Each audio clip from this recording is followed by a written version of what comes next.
মহিষী নারী বেগম রোকেয়া সাখাওয়াত হোসেন ছিলেন বাঙালি নারী জাগরণের অগ্রদূত, যার কারণে নারীরা কুসংস্কার থেকে ফিরে পেয়েছে তাদের আত্মমর্যাদা ও সম্মান।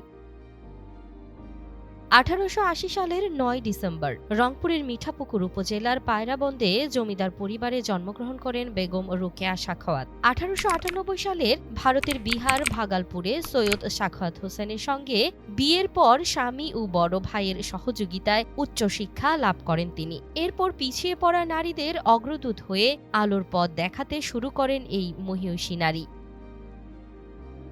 মাত্র 52 বছর বয়সে 1932 সালের 9 ডিসেম্বর মারা যান বেগম রোকেয়া। তার মৃত্যুর 93 বছরে পরিবারের কেউ না থাকলেও এখনও জীবিত রয়েছেন রোকেয়ার ভাতিজি রঞ্জনা সাবেরা এবং নাতি আব্দুর রাজ্জাক। তাদের দাবি বেগম রোকেয়ার 350 বিঘা জমি উদ্ধার এবং সেই জমিতেই বেগম রোকেয়ার স্মৃতি জাদুঘর করার। ভাইয়ের মেয়ে হিসাবে আমার দাবি হচ্ছে যে বেগম রোকেয়ার যে 350 বিঘা লাখেরা জমিদারদের 350 বিঘা লাখেরা সম্পত্তি ছিল, সেগুলান গেল কোথায়? এটা সরকার উদ্ধার করিয়ে সরকারি কাজে লাগাক, এটা আমাদের দাবি। আর বেগম রোকেয়ার সমাধিটা পায়রাবন্দে আনয়নের জন্য দাবি জানাচ্ছি সরকারের কাছে। আপনি রোকেয়া ভার্সিটি ধরেন, সেখানে যাও, যদি ব্রিটিশ সাথে দেখা করে ঘন্টার পর ঘন্টা বসে থাকবেন, পায়ের জুতা ক্ষয় হবে, কিন্তু তাদের দেখা পাওয়া যাবে।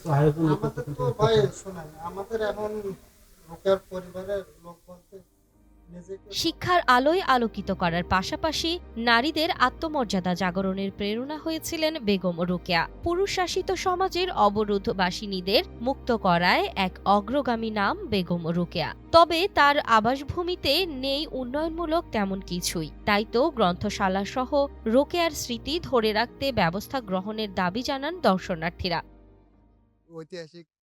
ঐতিহাসিক প্লেস হিসাবে দেখতে আসছি। বেগম রোকেয়ার মূর্তি দেখলাম, বেগম রোকেয়া মেমোরিয়ালসে ঘুরে আসলাম, এসবই।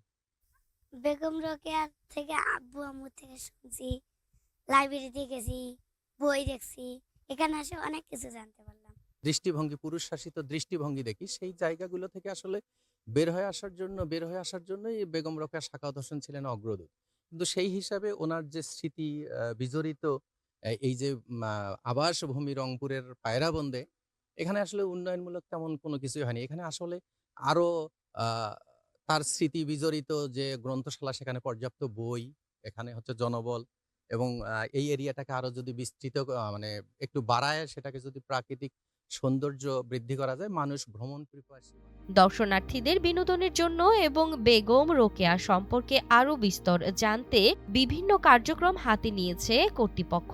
এমনটাই বলছিলেন রোকেয়া স্মৃতি কেন্দ্রের সহপরিচালক আবিদ করিম। জন্মভিটা দেখতে এসে মানুষ যাতে আরো একটু মানে বিনোদনের ব্যবস্থা যাতে করতে পারে, এই জন্য আমাদের কিছু প্রস্তাব ছিল।